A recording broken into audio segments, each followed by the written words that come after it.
Hello, everybody, and welcome to the Center for Applied Coaching and Sports Sciences Spring 2020 Town Hall Series.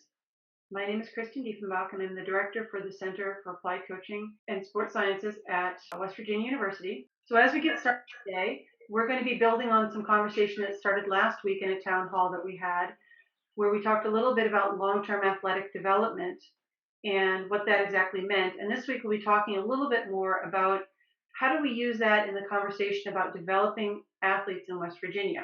So a bit of a statewide community level discussion. And I'm really excited to have three of the leaders in this field, Rick Howard, Joe Eisenmann, and Tony Moreno, to come and speak to us a little bit. I'll have them tell you a little bit more about themselves each, because each of these gentlemen I've known for many, many years and has quite a range of experiences and expertise. They're also really the leaders right now in this conversation of community-based long-term athletic development programming, and have done quite a bit throughout the country in this area. Just to share with you that these are also known as the Three Amigos of LTAD, and that is the hashtag under which they do quite a bit of tweeting and conversation in social media, leading to some excellent resources. So with that, I'm going to turn it over to Rick Howard to begin our conversation today. Cool. Well, thank you so much, Kristen. All right. So we line it up with professional development for coaches, but we know that what we talk about with long-term athletic development applies to any practitioner, any interested parent, any college students, anybody who has any interest at all in developing our athletes of today and tomorrow. To be sure we're all on the same page, I like to use this as our initial slide oftentimes, because a lot of times when we talk about athletes, we think of elite athletes only. So I want us to think more in the broad context of health and holistic development. So as Kristen said, a quick introduction. I'm an assistant professor at Westchester University, which is right outside of Philadelphia, Pennsylvania. Also, as Kristen mentioned, Tony, Joe, and I put on LTAD playgrounds all around the country. And I'm also very involved in the National Strength and Conditioning Association. I was fortunate enough to be part of the writing team for the position statement on long-term athletic development and some subsequent documents after that.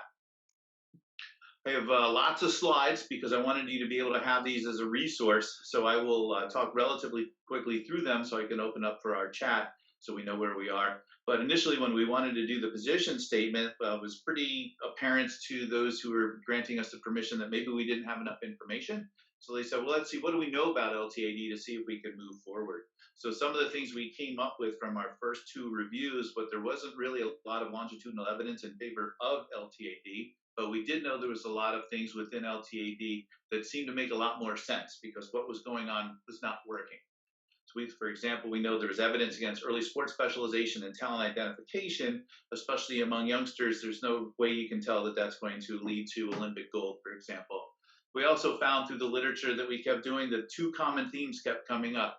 Fundamental motor skill development, muscular strength development, not only go hand in hand, but need to be developed throughout childhood and adolescence for the best possible results, and that coaches at all levels need to emphasize all fitness variables. And we found that in some environments, they're only emphasizing a few. We found that to be quite true in physical education, and it's not a slam against PE. It's just recognizing that all of the motor abilities for kids are very important across childhood and adolescence.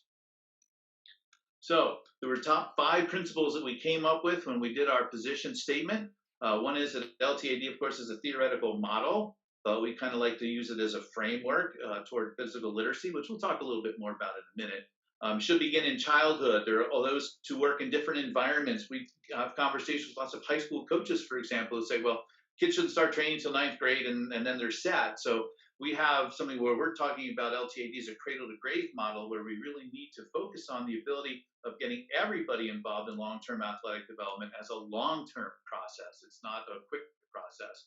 But it's sequential planning. You can't just all of a sudden pick up and say, all right, here I am, give me your LTAD.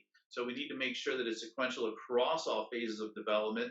And then between all different areas, so between coaching, between physical education, between sports practitioners, and exercise scientists to make sure we're all on the same page. We also know that kids don't pass through stages of development linearly or chronologically. However, for publication, they want us to set it in a nice little format so we can read it. So, all right, if you're 7 to 9, you should do this. If you're 10 to 12, you should do this. We know that doesn't really work, but it gives us at least a guideline as we move forward. We also know that deficiencies in any phase of development might impact a later phase. So what we mean by that is, and we also equate that to what happens in school. So if you fall behind in English, for example, it's very difficult to catch up. The same thing is true here. If we're not giving you every opportunity to do well and to be at the best of your ability, you're going to have a much harder time catching up. So we're going to go through each of the 10 pillars that we came up with in our position statement and just a quick point about each. So the first thing is it has to accommodate the highly individualized and nonlinear nature of growth and development of youth. So the thought process is maybe kids should be not grouped by their chronological age, which is their age from birth, but maybe their ability to play, their training age, how long they've been doing it. Make sure that you get motor skill, competence, physical activity throughout the life course because they are positively related. And then we want to develop athleticism. This is the key for us because a lot of times athleticism is something that most people equate with elite athleticism only. But we look at it, and here's the definition from the position statement: it's the ability to repeatedly perform a range, and it's repeatedly perform a range, not just once, but repeatedly perform a range of movement skills with style, precision, confidence in a variety of environments, which require competent levels of strength, power, speed, agility, balance, coordination, and energy. So if you look at it, if you're familiar with the physical literacy model, it's not very much different from that. We're really trying to get everybody to be in an ability where they feel comfortable moving forward and are happy movers. The second one is that youth of all ages, abilities, and aspirations should engage in LTAD from early childhood so that we can promote not just fitness, but psychosocial well-being. So part of what we look at here is that a lot of times we get kids involved in sports for not the right reasons. So we'll love to use this photo of a U7 Premier Math, and everybody will roll their eyes when you see it. But when you really think about it, that's what we do with kids in sports. We put them in U7 soccer thinking that they're going to World Cup. So we really need to back it up a little bit and say, how do we actually develop kids the best throughout all these? Each of the points that are going to be within these slides are points that were within the paper that I wanted to bring to our attention. So this early specialization, if you look at it here, dietary behaviors, kids don't get to eat. They're not getting their homework done on time because they're so busy with their sports. And if you look at the unrealistic external pressures, there's no reason that 70% of kids drop out by age 13. The recent data is now suggesting it's actually age 11. So we need to be very cautious of that. All right, the third one is that all you should be encouraged to enhance physical fitness. And what we mean by physical fitness is focus on motor skill and muscular strength. So we have the fundamental motor skills listed over here on the left, which hopefully some of you are familiar with, but if not, just to get an idea, and you don't have to implement every one of these motor skills every day. You can figure out what you're going to do in practice for the day and which motor skills are most likely to be developed, and then look at your overall practice plan. Am I missing out on certain fundamental motor skills that I want to make sure that my kids get? And then if you look at it over on the right here, there's some recommendations based on what level, looking at a US model of elementary, middle, and high school, making sure that kids get their movement and their motor skill acquisition and mastery, hopefully, because we also know that by the time kids reach about age 10, if they haven't developed these correctly, they're going to have a harder time being elite athletes at least, but probably might not be so enjoying of sports and movement as they progress through school. So we want to make sure they get every opportunity so that whenever their level of development is appropriate, they're getting the skills they actually need. If you look at the fourth one for sports sampling approach, but what do we mean by that? We know that early sports specialization doesn't adequately train all of those developmental pathways, and there's a huge risk of injury, especially overuse from early sports specialization. We also know that the 10,000 hour rule is the 10,000 hour rule plus or minus 10,000 hours. We're all different. Some things are learned more quickly by people, so we need to make sure that we're very cognizant of that. So sampling should really be youth-centered opportunities, and we've seen lots of examples of what that looks like and how that should be developed. And it has to have developmentally appropriate fields, equipment, rules. You'll see a lot of the sports organizations now are having smaller-sided games, 3 versus 3 instead of a big entire field of play, so that you get more touches, you get more offensive scoring opportunities, and a lot of that is what kids recognize as being fun. So there's some organizations that have come up with recommendations that if you're not up to age 12, 80% of your time should be in a sport other than the chosen sport. Whereas a lot of times we see kids spending 100% of their time, or at least 80% in when they're under 12 years old, and it's developmentally inappropriate. 13 to 15, kind of that middle school year, 50-50 split, so kids are still getting some development. Some of the research recommends then that by the time you're around 16 plus, Some models are 15 plus, but you'll know developmentally around that time when kids really start to have that interest. And the interest should be from their perspective. Not all of a sudden the mom or dad said, yeah, you're going to be a tennis superstar. You're only 6, but that's okay. The kids should really make that decision. And you know what? Sometimes the kids do decide that at age 6. However, it's our responsibility as the responsible adults to be sure that they get all of the different motor skill development, have an opportunity to play lots of sports, lots of activities, and also importantly, which we'll come up to too, make sure they get a break. We're not going to get a break though. We're going to keep going. So we're only up to number 5. And I think that this should have been the overriding tenet of all of the 10 different pillars. Health and well-being of the child is the central tenet of LTAD.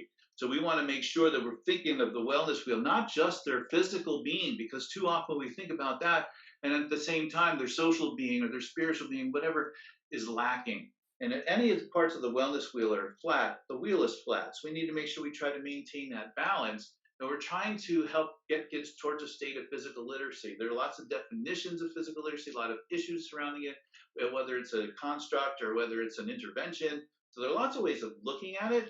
But basically, if you think of it as a skills, motivation, knowledge, and confidence to be physically active, it's an easy way to look at it, which also goes in with some of the self-determined motivation models to make sure that kids are really doing it for the right reasons and they're buying into it and they're getting intrinsically motivated to participate.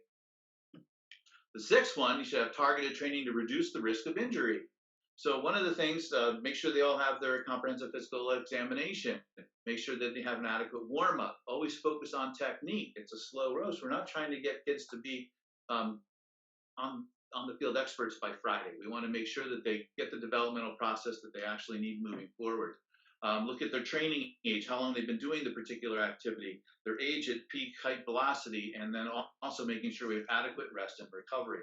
So here's an example from US Lacrosse from a couple years ago, what they were looking at, of having a lot of resting time away from their specific sports training at different levels of their progressions.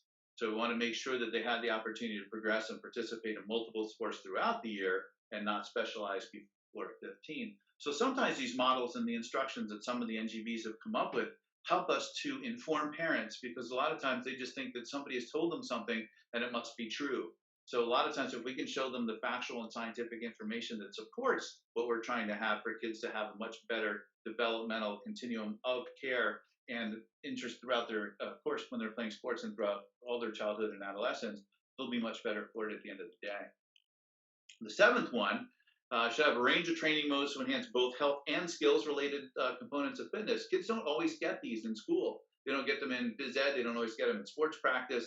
So we need to be very cognizant and aware of putting these into place to make sure that kids are getting each of these developmental appropriate models. And if you look at the composite youth development model on the right, it has all of those in the physical development, and it shows us that they're trainable across childhood and adolescence. So we don't want to pick a particular period of time and say, this is the only time I'm going to work on speed because I know that's when I can maximize it. Make sure the kids are developing all the way across childhood and adolescence to make sure that they get the best health and skills related fitness they could possibly get, which in combination with their motor skill and their strength development helps them to be the best athlete that they can be. We refer to athlete as anybody with a body, so we want to make sure that they have the ability to be the best person they can be as they move throughout the physical literacy life course. The 8th one, relevant monitoring and assessment tools. There are a lot of these that are available out there. Your vertical jump is probably not the best one to be looking at, but that used to be the gold standard. And so, well, this kid's an athlete. Look at the vertical jump in 7th grade. They're getting verbal commitments to college. Well, what happens if they're that early mature and that's the best their vertical jump ever is? So we look at the project play framework, for example. So if you're thinking about it as a coach or a practitioner, here's something you can look at. Are kids getting a say in the program? Is free play part of what they get? Are there small different ideas, like we said before, like small-sided games, for example? Are coaches part of a good coaching development program? Do they get coaching education that's mandatory for them to make sure they're giving kids the best possible opportunity? The one on the right ties back into physical literacy, and it's the Shape America and physical education standards that we want to make sure that all the kids get. All right, the 9th one, working with youth should progress and individualize their training programs, so it's not always the same program. So we want to make sure that they periodize, that they provide physical literacy. These are actually from the USOPC's American Development Model. which the stages are shown on the right, but these are some of the coaching priorities that they've actually listed for our athletes. So these are good for us to look at to be able to figure out, make sure we're giving kids the best opportunity that they can get. The 10th one is they should have qualified professionals. So we could probably spend the rest of the afternoon talking about this one all the way into tomorrow. But according to the definition within the position statement, have an understanding of pediatric exercise science, strong pedagogical background. Everybody's like, well, what does that mean? Pedagogy is the art, craft, and science of what we do. So can we be responsive? Are we intuitive? Do we know what that looks like? Can we actually craft the teaching and coaching skills model? And then do we actually understand the science as well? So there's different components to it we need to be aware of to make sure that we have kids on the right track. Okay, so we have some resources available. Kristen mentioned earlier that we have our LTAD chats, and so I have up here on the right Joe's page where all these are housed at ironperformance.org. The NSCA has lots of resources too. So we have the link to the position statement. There's a page on the NSCA homepage that you can look up things. Also, we have a long-term athletic development special interest group that has a pretty large membership. We have great conversations talking about that as well. And there it is, in less than 20 hours, the presentation of what we have so far. So what question is, we send them off into some breakout rooms with Tony, Joe, and Rick will each be in a separate room, and you'll be randomly put into one of those rooms to talk about what question would you like folks to focus on? How do you make LTAD actionable? All right. So that's what Tony's going to talk about next. So let's get some thoughts from everybody. How do you see, now that you know what it is, what are you going to do with it? How does this reflect into each person who's part of this panel today? How are they going to use it? What are they going to do with it? Hey, everybody. So I'm going to kind of look at this very macroscopically from a very big picture kind of view. But with that in mind, I think when we talk about implementation, and I want to thank Rick for kind of laying out there the 10 pillars, and he talked about so many things, but these are all things that you really have to consider. But in terms of implementation, you know, how do we make this work for our youth sport club? How do I make this work for my community? How do I make this work for my public school system, community recreation? There are many things you have to consider, and you have to take what I like to do when I look at these things. And I'm going to explain this coming to you as a lacrosse youth league administrator, a practitioner, if you will. There's nothing theoretical about what I'm saying, because I've had to go through many hurdles and brick walls and things of that nature to implement things. But you really have to come across from this top-down, bottom-up type of approach. And so for me, being an administrator, in order to get this type of framework to function, to work, because you will get questions from parents, you will get questions from coaches, you will get questions from other administrators as to, you know, why are we doing things this way? Because if you go back to what Rick said, it's a crock pot, it's a slow cooker, it's not a microwave, it's not a fast food. So you're going to get a lot of barriers and pushback in some cases. And so it takes time sometimes, being in that role as an administrator, to explain to coaches and explain to parents and explain to other administrators that in the long run, what we are looking at is of greatest benefit for all youth, for all athletes, to have the opportunity to participate. And at the same time, for those that are interested, to follow that participation or performance pathway at their choosing, have that opportunity to participate in multiple sports, because there are movement experiences that come from other environments will improve that specific or that particular sport, to help mitigate overuse injuries, to help reduce psychological burnout. So when we look at the framework from that top-down type of approach, these are things that have to be brought up to parents, coaches, and other administrators to enact it, to get it to move in place. From a bottom-up approach, you know, what do we do with the kids in terms of implementation? And again, you know, the science, the research, the dissemination, all of that has been out there for years, in the terms that, you know, we know that kids, if they have been exposed to a large number of movement experiences in multiple contexts, the opportunity for them to be able to participate and learn new movement or more complex sport skills becomes much easier. So as a league administrator, from the bottom up, these are things that I really, really want to emphasize with the younger age groups. We go as young as under 10, basically third and fourth graders, and sometimes we'll let in some second graders to practice. Not compete, but practice. And for us at that age group, our number one priority, as with all the other age groups, is fun, and that those kids are having an enjoyable experience. Because if they're having fun and they're having an enjoyable experience, they're going to want to come back. And they're going to tell their parents that they're having a great time. And they're going to want to tell their friends. And for us, this leads to growth. Growth in terms of participation numbers, growth in terms of our league, growth in terms of opportunities for kids to do multiple other things in multiple sports and get onto that path of participation and hopefully performance as well. But it's the driver for what we call physical literacy, making our kids that becoming physically literate throughout the lifespan. That journey starts at a young age. As kids get older, as they get more mature, then we do start to emphasize things that are more specific to the sport. Some of the specialized skills and some of the specialized tactics, and using those in a game or structured play type of environment, introducing to competitive types of experiences. So there's a hierarchy of learning that's taking place here from the bottom up, ultimately, so hopefully many of these kids go on to high school. And even if they don't make a lacrosse team, maybe they participate in a recreational ultimate frisbee league, or maybe some of them have moved on to basketball or to soccer or to whatever. But again, at the end of the day, at least they are following on some type of participation pathway to move on throughout their journey. So in terms of what's happening at a local level, you really have to kind of look at things from a top-down and a bottom type of approach in terms of implementing long-term athletic development into your youth sport club or league or whatever it might be. And the framework is very modifiable. It's very flexible.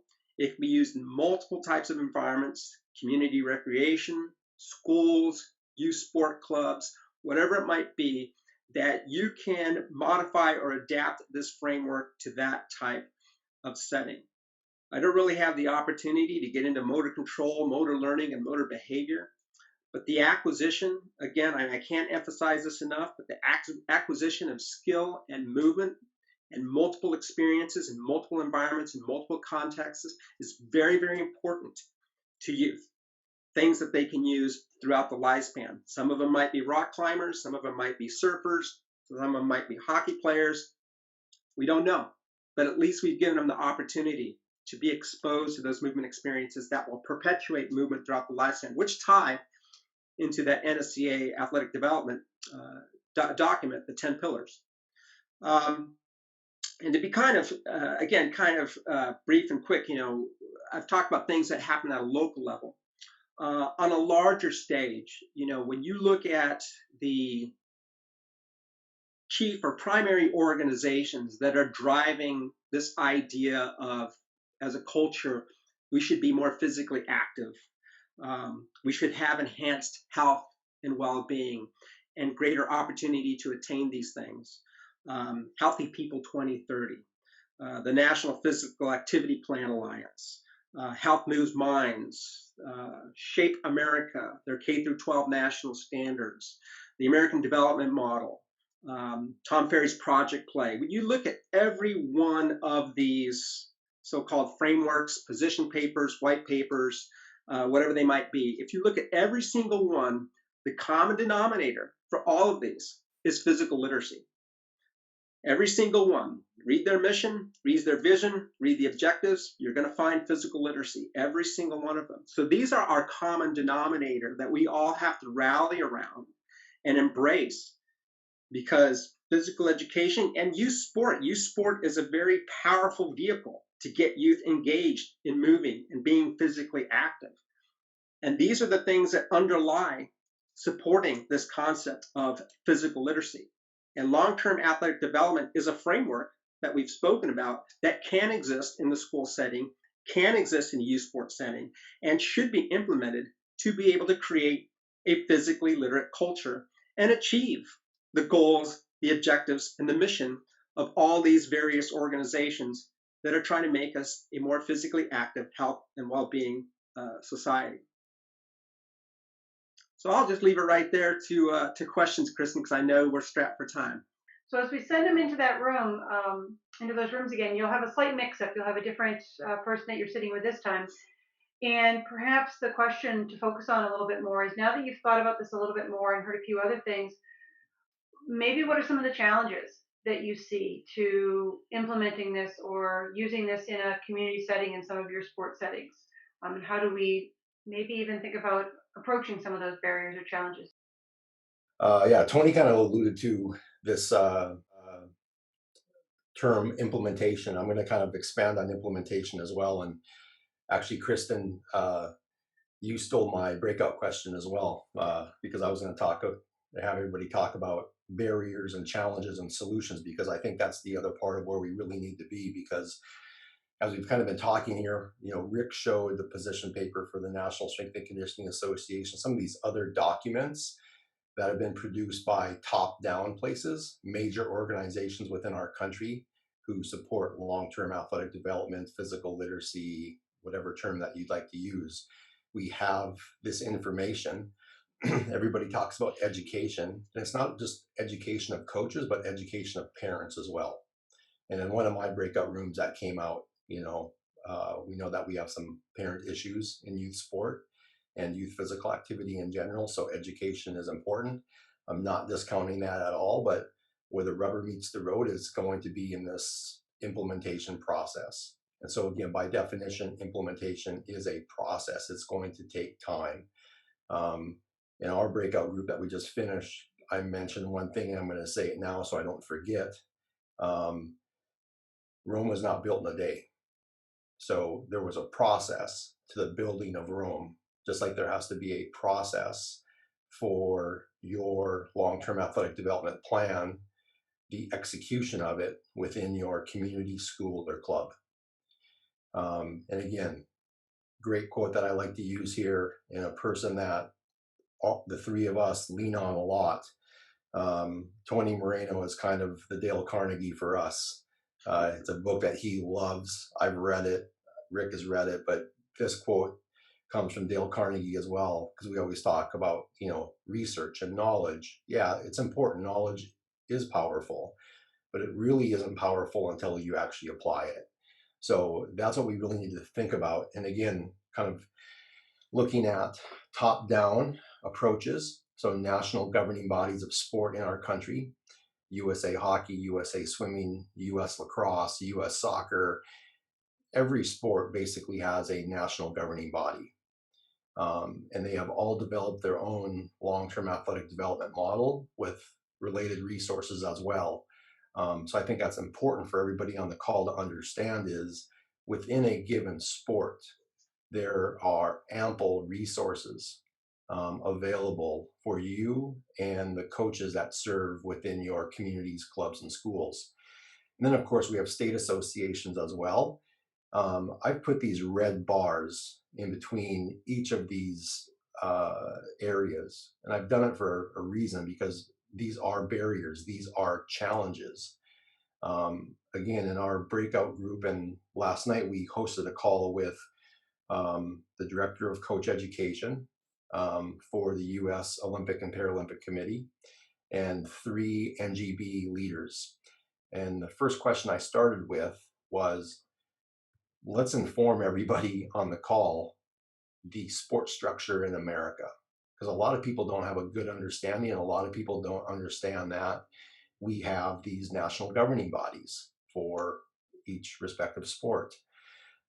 So that information oftentimes doesn't get leaked down, if you will, to the people who really need it, boots on the ground people, grassroots people within a community. And then even when we get in that community, we don't have alignment. We don't have integration. We don't have system alignment and integration between school sports, physical education, community rec, and club sports. And then even moving over to, a team level, if you will, we have the coach who is directly responsible for the athlete, and long-term athletic development should be athlete-centered, coach-driven, administrator-supported. But we also have these barriers between parents and coaches. Then I have other practitioners in here, like strength and conditioning coaches, medical staff, and others who may who may support this entire process. So continuing with system alignment, a lot of places where I go and do consults, it may be at a high school, and we have the football team doing their thing, the baseball team doing their thing, the basketball team doing their thing. And, football, they lift and have a good, strength and conditioning program, but lacrosse, they don't. And so now you have an athlete who goes from a football program into a lacrosse program, and we're talking about development. And here I'm kind of being physical centric with strength and conditioning related activities, but it could be other areas as well of youth and adolescent development. But what we want to do is we want to have this alignment, and not only alignment at a certain age group, but alignment all the way through. So in my view, when we really talk about long-term athletic development, and we have people who buy in and implement this model, this framework, and this process, is we have alignment within a sport. And some varsity baseball coaches do this very well, right? They have feeder programs where it feeds up into the varsity team. But also, as we go from sport to sport, we have all this crosshatch. So it's just like school, right? It's like math, science, English, social studies, or whatever subject it is. They are horizontally and vertically integrated across the curriculum and across grades K through 12. And long-term athletic development should look exactly the same. Easier said than done. And it's easier said than done because of this row on my bookshelf. I'm not interested in physiology or biomechanics or strength and conditioning anymore. I'm interested in people, because we know what to do, but the problem becomes when we get people in a room, we have people with egos. Ourselves, we have our own egos. So we have to understand ourselves, we have to understand others, we have to understand how to effectively communicate with others, what drives them, what their motivation is. All of these aspects are really important to this entire process, or else it's not going to work at all. So one thing the three amigos have done is we've developed what Kristen alluded to and Rick did as well, the long-term athletic development playground. And so what we do here is we go into a community or a region at their request, and we put on a 1 or 1.5 day workshop that shows people how to implement long-term athletic development. So we go through at the start overview, just like Rick did, and then there's some really unique facets to this setup as well. We limit the number of people to 40 to 50 so that we can create meaningful relationships and people can connect. Just like I've noticed a few people in some of the chat rooms have connected as well. Oh, where are you from? You'd be a good resource for me. So we have 40 to 50 people. We have these round tables that only sit 5 people. That facilitates really good discussion. These are our breakout groups right here, like today, right? After every talk, and we hold our talks to 20 minutes or less based on TED Talk principles, just like Rick talked for 10 minutes, and then we did a breakout. Tony talked for 10, breakout, so on and so forth. So we go no longer than 20 minutes, and then we have breakout, people write down their ideas, and then we put them on a wall. And at the end, just like today, we're going to have a town hall meeting, right? And we're going to get everybody's voice and ideas and have some action items, how we move forward. So the run of show is shown here on the left, and everything that we do. We have other people come in and tell us success stories about how they've implemented long-term athletic development.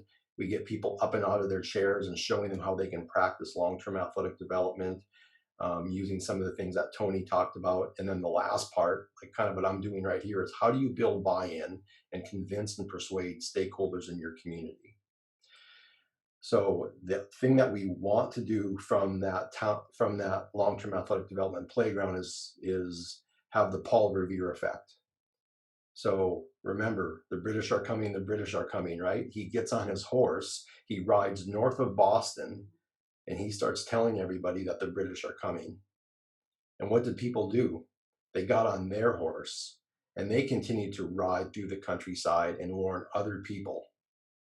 And so we think that implementation of long-term athletic development, rather whether it be in your community, regionally, statewide. Hopefully, it can be done in West Virginia, the first state, right, to have a full long-term athletic development model. Wouldn't that be cool? And then nationally, it's going to take not just the three amigos, right? It's going to take way more than the three amigos. It's going to take everybody. So again, Rome is not built in a day. And sometimes this is just a matter of starting with, hey, can we get everybody to do just a good dynamic warm-up that focuses on fundamental movement skills and injury prevention? So by just doing something simple like that, it can start the ball rolling towards an entire holistic model of long-term athletic development. And then the last thing I want to say is you have to win with the winners. So I'm not sure if we're going to go to breakout rooms again or not, Kristen, but I think we really need to think about, like, what are the challenges, what are the barriers, and what kind of strategies do you have to take back to your community, your school or club to implement this? And one thing that you need to do is you need to win with the winners. There's going to be some people that you talk to, they get it. This makes too much sense. Let's do it. Take them, go and do it. They're going to have success, and then it's just going to snowball. Thank you, Joe. That was really fantastic and a really nice way to sort of bring some of that together. We don't have time to do breakout groups, but Tony was going to take us into a little bit of a wrap-up conversation. And I did want to stress to everyone that the piece that Joe just showed you about the playground is actually something that is a larger scale that we would love as a center to bring to West Virginia. We actually tried once, and it was a little hurricane issue, if I recall. We had to cancel due to a hurricane, so we're just batting 1,000 here. But something that we feel very strongly about, and it is the foundation of both the Center for Applied Coaching and Sports Science at West Virginia University, as well as our undergraduate and master's programs in coaching education, is LTAD and the concepts that underpin it. And so we are very passionate about this, and as people listen to this, we hope that you'll reach out and look for ways that we can help you and we can work together and collaborate to implement some of the things that Joe's talking about. But Tony, with that, I'm going to turn it over to you to bring sort of a wrap up to some of this conversation we've had today. Sure. Yeah, I just want to thanks to my fellow amigos, Rick and Joe, for kind of bringing it home and delivering this message. But I think, for us, as Joe indicated in his slide there, each and every one of you is a Paul Revere, and by participating in an excellent coaching education program, such as the one at Kristen leads, CACSS at West Virginia, you have the opportunity now to go out into your communities, to go out to youth sport leagues, your schools, and whatever it might be, and initiate some of those frameworks to help get this movement moving forward, to address some of the things that we see, some of the issues that we see in youth sport. So Joe kind of laid out what the LTAD playground looks like, 8-hour workshop, and these are things that we really like to get out in a broader scale in the United States to try to get this movement and action to take place much faster. But on that note, I think the way to close this up is if anybody has any outstanding questions or comments or things of that nature, maybe we can have time to take a couple of these at the end here. But I think Joe, Rick, and I are more than welcome to kind of like let the floor open if anybody has any questions for any of us in particular. Yeah, I wanted, we were talking in the breakout rooms about this idea of some inhibitors and issues that we deal with. So Dr. Diefenbach, this has just been a wonderful series, and I really feel lucky to have been a part of it. She knows a little bit about what we do, but trying to expand what we do, it sounds like you guys kind of have the same thing. You have this workshop you want to spread. What would you suggest to someone like me that's, in the trenches, developed a really great holistic approach to this LTAD, model, and I feel like we do a great job, but we're so limited on we only have 2 schools, and how do we expand it to a point where it can maintain itself and it's still quality, but we're reaching more kids? I just feel like we scratch the surface every year, and I don't know if you have any advice or suggestions for someone who's in the stages where I'm at, where we're doing the daily work, but how do you then get the word out about what you're doing? You said you're in a school setting? Yeah, we run our intervention.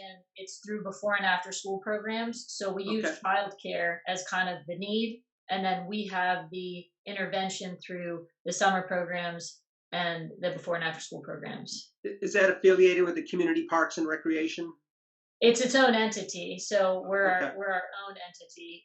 Again, we collaborate with the county schools in operating, but Sure. we run our own program. Sure. So I know in my own case, and I'm working with a youth community recreation lacrosse league, and we are our own entity. We're not associated with schools. We're not associated with community recreation, but nonetheless, I do outreach to the schools. Like with our youth program, I outreach to our high school coach, who kind of serves as a person that kind of supports what we do, because ultimately we want our youth to kind of eventually go into other sports at that setting or other participatory activities.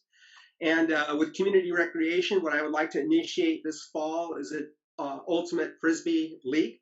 It's an invasion sport where there's chase and evade, and kids have to find open space, and that translates to soccer, basketball, hockey, lacrosse, you name it. So it kind of is a large net, movement net, if you will, that kind of engages other organizations within the community. That all kind of brings it home for yourself as being that maybe perhaps that coordinator, if you will. But that's what I do on my end. So just getting more entities involved in what we do. Yes. Yes. Thank you. And I always hate to cut questions short, but I do know we had a few people mention that they were dropping off at 4 to other calls, and we did say this would run an hour. So first and foremost, I'd like to thank the guys. They do an amazing job whenever they speak, and I've had the privilege of being on task force. I think Rick and I go back about 20 years on our first task force together.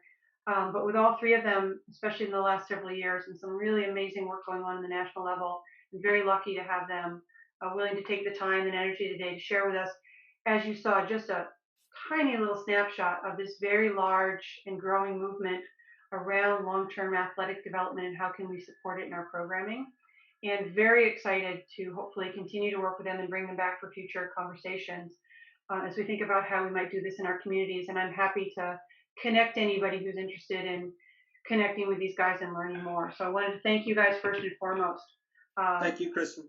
Yeah, and we did put a few of the, Joe put a few of the links in the chat. We've also got them here, some on the website, and we'll make sure those are available in the recording. And just, oops, there's the picture of the amigos again, because it's just fun.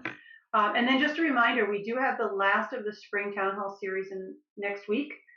We will be bringing in a series of panelists representing sports medicine, high school athletic trainers, high school athletic directors, coaches, and a few other folks to talk about in an open forum. So it'll be all question and answer, no presentation, to talk about what does return to play look like. This is stepping back into sort of the COVID current situation space of how do we do this safely, and what are all the things we need to consider to make things safe and healthy for our athletes as we return to play, knowing that it will be a new situation and probably a new situation for quite a while to come. And there's a lot of best practices and considerations that we would like to highlight with folks. So thank you again, guys, for your great presentations. Thank you to everybody for participating. And we really hope that you'll help us spread the word about this conversation, which I think is instrumental in quality West Virginia sport programming. Thank you, Kristen. And if anybody wants to email me or reach out, they can do that. I can share my contact info.